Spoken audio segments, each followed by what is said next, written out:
Welcome to Melanoma Watch. My name is Michael Henderson.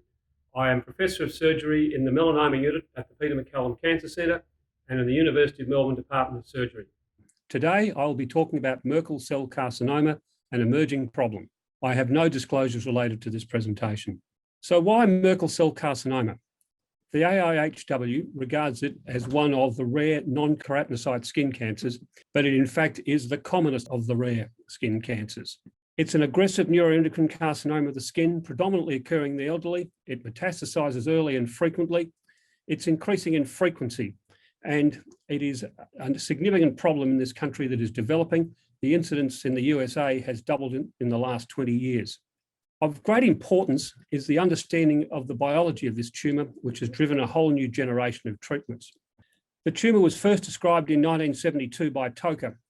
He called it a trabecular carcinoma with carcinoid or neuroendocrine features, and it was renamed the Merkel cell carcinoma based on its similarity to Merkel cells, which are pressure cells located in the dermis. However, it is absolutely certain that it is not the Merkel cell, which is a cell of origin, and although still debated, it is probably a keratinocyte. The incidence, as I've said, is increasing. And in Australia, the incidence has been reported as approximately 1.6 per 100,000, which means that there will be approximately 300 cases per year in Australia. There's a male predominance, and the vast majority of patients are elderly, and in fact, it is a rare tumour before the age of 50. At-risk groups include those who are immunosuppressed, transplant patients, patients with HIV, patients with lymphoproliferative malignancies, particularly CLL, and patients taking immunosuppressive medication, such as for rheumatoid arthritis, inflammatory bowel disease, multiple sclerosis, etc. The clinical features are a rapidly growing, painless pink lesion, which becomes somewhat violaceous as the lesion enlarges. Overwhelmingly, it occurs in sun-affected areas, the head and neck being the commonest, followed by the limbs.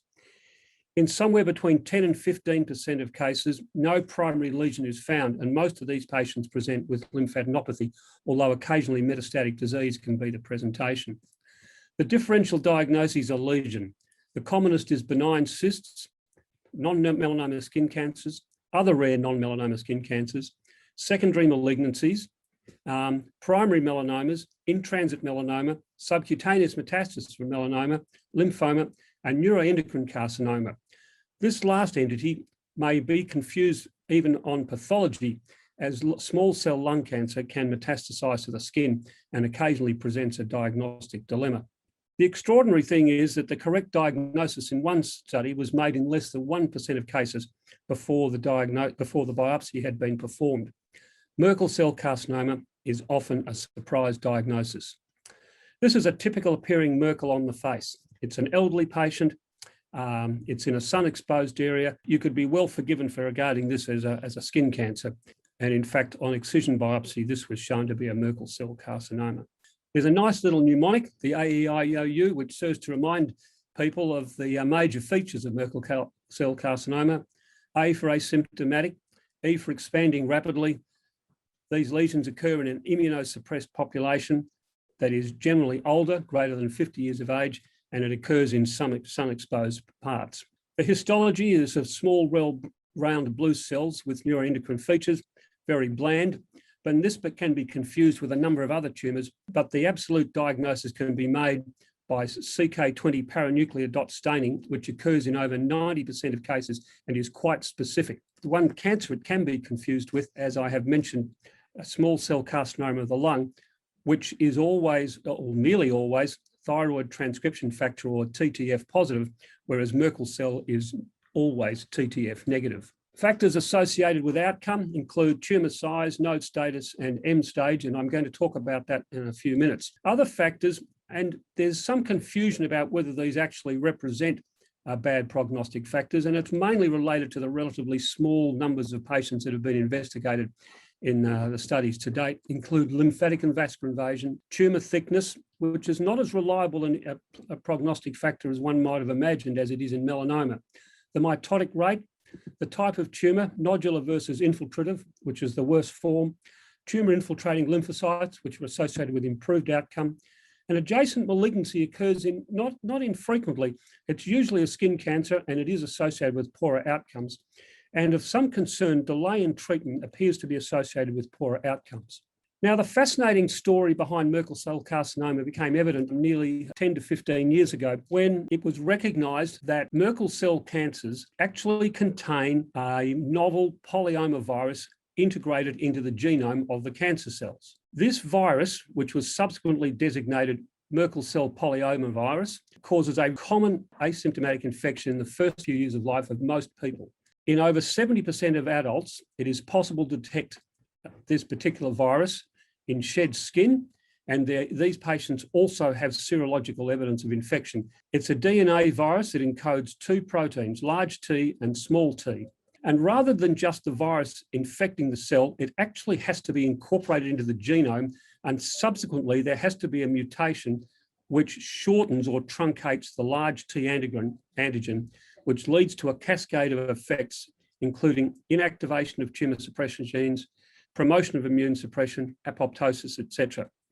Now, certainly in the studies that have come out of North America and Europe, the vast majority of patients with Merkel cell carcinoma have detectable Merkel cell polyoma virus. However, in Australia, it appears that Merkel cell polyoma virus is associated with Merkel cell carcinoma much more infrequently. But what we do see is the effects of UV radiation on the genome, with cytosine being replaced by thymine, the so-called CT changes, which is described as the UV signature. And the extent of these changes can be measured as what is described as the tumor mutational burden, or the number of these mutations per megabase. So it appears that there are two separate pathways to malignant transformation with Merkel cell carcinoma. The outcomes appear to be similar, but it is very difficult to be absolutely certain, and there is some people harbour the suspicion that Merkel cell carcinoma associated with UV radiation has poorer outcomes.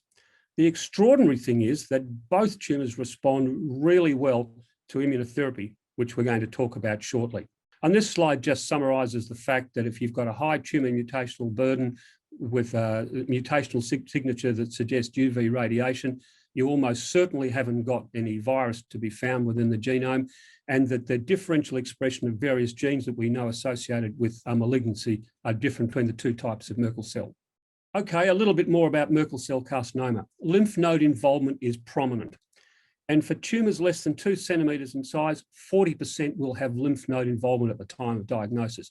But even for tumours less than 5 millimetres in diameter, the incidence is 15%. Local regional recurrence is common, as is, unfortunately, distant recurrence, which occurs in approximately a third of patients, and it occurs early at a median time of 8 to 9 months, and virtually all the recurrences have occurred within 2 years. A quite astounding finding is that a significant proportion of patients will develop a second malignancy, and it's not just routine skin cancers, it's other lymphoproliferative malignancies such as CLL, which probably represents something to do with the immune status of the patients who develop Merkel cell carcinoma. This is the AJCC staging system, and I want to make a couple of points here. The tumour size is actually estimated by measuring the width of the tumour, so it's important to record that at diagnosis. As I've indicated to you, the sentinel node status is important. The lymph node status is important, and certainly for tumours less than 2 centimetres in diameter, the sentinel node status is really important. And it provides a great deal of survival information, and it provides prognostic information that helps drive our treatment. So what about management? Well, the modern management of Merkel cell carcinoma is multidisciplinary, and therefore, if you have a patient with a diagnosis of Merkel cell carcinoma, consider referral to a tertiary centre. The diagnosis needs to be confirmed with the specific immunohistochemistry, CK20 paranuclear dot staining. For most patients, and certainly those with tumours greater than 2 centimetres in diameter, the risk of distant disease being present at the time of diagnosis is significant, and these patients should have a preoperative PET scan. It's got to be remembered that these patients are elderly, often frail, often other comorbidities, and they need to be assessed for treatment, and all of them should be discussed in a high-level multidisciplinary team environment. Now, when you read the North American literature, there's a heavy preponderance of surgical intervention as the main treatment modality. In this country, we use mainly radiation, and the published evidence would suggest that both are very good at controlling local disease in over 80% of patients. So in this country, if the tumour is less than 2 centimetres in diameter and there's no evidence of regional or distant spread on clinical examination and or any staging, then the patient needs an urgent sentinel node biopsy. If the sentinel node biopsy is negative, then we recommend radiation to the primary site with a minimum 5 centimetres around the lesion. There is no need to resect the primary before the radiation, as Merkel cell carcinomas are remarkably radiosensitive. If the sentinel node biopsy is positive, then we would recommend radiation to the primary site and the regional lymph nodes, no surgery on the lymph nodes, and they would be offered entry into an adjuvant study using anti-PD-1 therapy.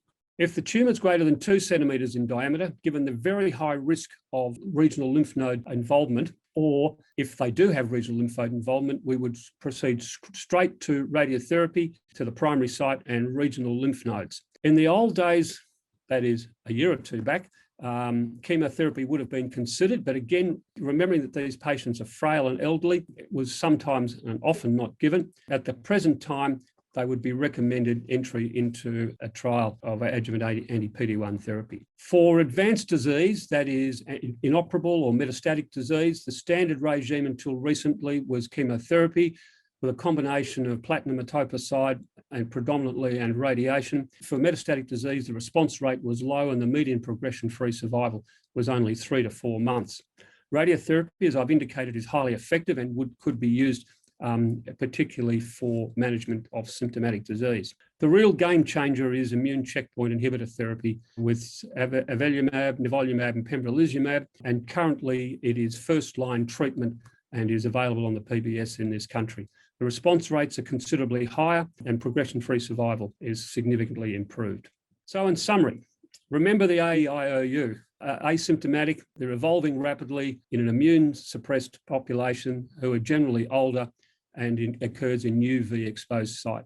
Diagnosis is almost always made after biopsy. They are rapidly growing with a poor prognosis, and they require urgent referral for multidisciplinary care. Resection of the primary lesion is not necessary as radiotherapy is highly effective, and in appropriate cases, sentinel node biopsy is used to determine the role of lymph node-based radiation and possible adjuvant treatment. Immune checkpoint inhibitor therapy with anti-PD-1 therapy is effective for advanced disease, and Merkel cell carcinoma is an active area of ongoing research and likely to lead to further changes in management in years to come. Thank you for your attention today.